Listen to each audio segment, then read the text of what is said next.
Baik, bismillahirrahmanirrahim. Assalamualaikum warahmatullahi wabarakatuh. Perkenalkan, saya Monika Pratama-Sari dengan NPM 21010322018 dari Prodi Pendidikan Guru Madrasah Ibtidaiyah Fakultas Tarbiyah dan Ilmu Keguruan. Video ini saya ajukan untuk memenuhi salah satu tugas mandiri mata kuliah media berbasis IT dengan dosen pengampu Ibu Ayasa Rafaela RPD. Dengan tugas yaitu membuat storyboard dan media pembelajaran untuk mata kuliah media berbasis IT yang akan disampaikan pada peserta didik sekolah dasar nantinya. Di sini saya memilih media, salah satunya yaitu ada Microsoft PowerPoint atau PPT, yaitu ada 10 slide. Slide pertama yaitu menjelaskan tentang judul besar materi yang akan saya sampaikan, yaitu materi ekosistem. Di sini juga dilatar belakangi dengan cover buku tematik terpadu tema 5 kelas 4 sekolah dasar. Selanjutnya ada slide kedua, yaitu di sini dapat kita lihat sendiri menjelaskan kompetensi dasar yang akan kita capai nantinya. Ada dua kompetensi dasar yang akan dicapai, yaitu kompetensi dasar yang pertama 3.5, menganalisis hubungan antara komponen ekosistem dan jaring-jaring makanan di lingkungan sekitar. Lalu kompetensi dasar yang kedua 4.5, yaitu membuat karya tentang konsep jaring-jaring makanan dalam suatu ekosistem. Kita lanjut ke slide ketiga. Selanjutnya slide ketiga menjelaskan pengertian tentang rantai makanan. Di sini rantai makanan adalah hubungan makan dan dimakan antara makhluk hidup di dalam suatu ekosistem. Di sini terdapat salah satu contoh rantai makanan yang ada di alam lepas. Di sini ada gambar padi, ada belalang, ada burung, ada ular, ada burung hantu, dan yang terakhir ada jamur. Jika dipelajari lebih lanjut, di sini padi berperan sebagai produsen, yaitu dia yang tidak memerlukan makanan dari makhluk hidup lain, jadi dia dapat memproduksi makanannya sendiri. Selanjutnya, padi yang memproduksi makanannya sendiri atau dapat tumbuh dengan sendirinya ini dimakan oleh belalang. Belalang selanjutnya dimakan dengan burung. Selanjutnya burung dimakan oleh ular, ular dimakan oleh burung hantu. Selanjutnya burung hantu mati akan diuraikan oleh jamur. Jamur ini berperan sebagai pengurai di dalam suatu hubungan rantai makanan. Lanjut ke slide yang keempat. Di sini menjelaskan tentang produsen. Ya, seperti yang kita ketahui di slide yang sebelumnya tadi, produsen yaitu tumbuhan ataupun padi dan rumput ataupun sebagainya. Produsen dapat membuat makanannya sendiri, misalnya pohon, rumput, tumbuhan, dan lain-lainnya. Jadi produsen itu tidak memerlukan makhluk hidup lain di dalam membuat makanannya. Selanjutnya ada juga konsumen. Konsumen mendapat makanannya dari makhluk hidup lain. Sumber makanannya adalah produsen atau konsumen lain. Jadi dapat disimpulkan bahwasanya konsumen itu tidak dapat membuat makanannya sendiri. Jadi konsumen itu membutuhkan makhluk hidup lain untuk bertahan hidup. Dan yang terakhir ada pengurai. Pengurai bertugas mengurai sisa-sisa makhluk hidup yang sudah mati. Pengurai itu dia ujung dari suatu rantai ekosistem. Contohnya yaitu jamur ataupun bakteri. Ini di sini ada gambarnya. Dapat kita lihat sebagai contoh pengurainya yaitu adalah jamur. Lanjut ke slide yang ke-5. Di sini saya melampirkan latihan bagi peserta didik.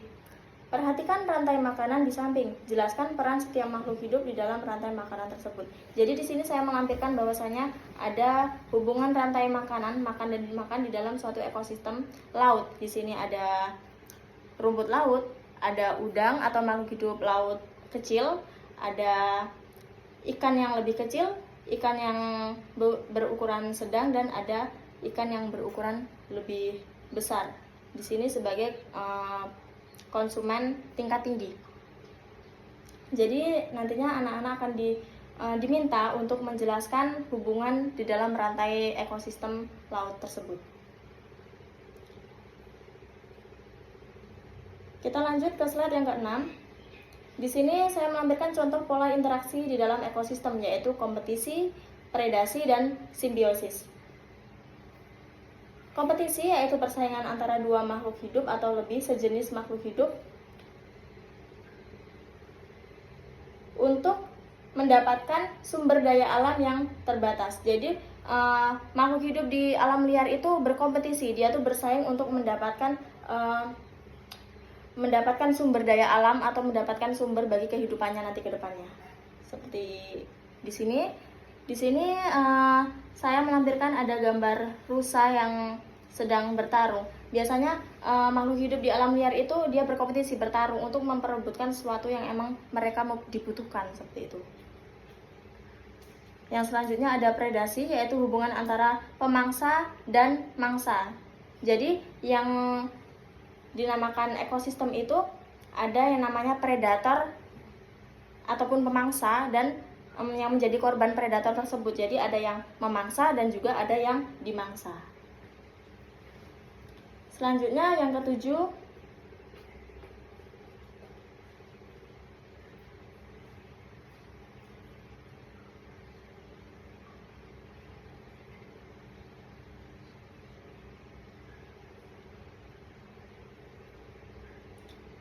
ada simbiosis. Jadi di dalam suatu ekosistem itu ada yang namanya simbiosis. Simbiosis adalah hubungan antara dua atau lebih makhluk hidup yang hidup bersama. Simbiosis dapat dibedakan menjadi simbiosis mutualisme, komensalisme, dan juga simbiosis parasitisme. Simbiosis mutualisme antara lebah dan tumbuhan berbunga. Di sini saya melampirkan gambarnya, ada hubungan simbiosis mutualisme antara lebah dan juga bunga. Jadi simbiosis mutualisme adalah simbiosis yang saling menguntungkan. Jadi di sini contohnya ada bunga yang berhubungan dengan seekor lebah. Jadi bunga ini merasa diuntungkan karena dibantu penyerbukannya oleh lebah, dan juga lebah merasa diuntungkan karena lebah itu mendapat makanan dari sari-sari bunga tersebut. Yang selanjutnya ada simbiosis komensalisme antara tumbuhan paku dan pohon. Jadi tumbuhan paku di sini dia menumpang pada pohon. Tumbuhan paku ini menumpang pada pohon. Pohonnya tidak terberatkan dengan adanya tumbuhan paku, sedangkan tumbuhan paku merasa diuntungkan karena dia mendapatkan tumpangan atau tempat tinggal. Seperti itu. Dan yang terakhir ada simbiosis parasitisme antara caplak dan kucing. Caplak ini sejenis kutu yang hinggap di suatu tubuh makhluk hidup. Jadi caplak di sini menyerap darah dari kucing. Dia merasa diuntungkan, sedangkan kucing merasa dirugikan karena tentu saja kulitnya, tubuhnya itu rusak ataupun tidak sehat karena adanya kutu tersebut.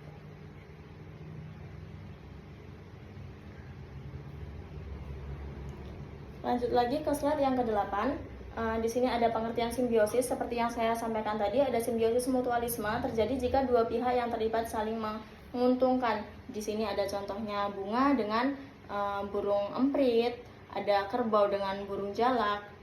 Ini saya lampirkan fotonya.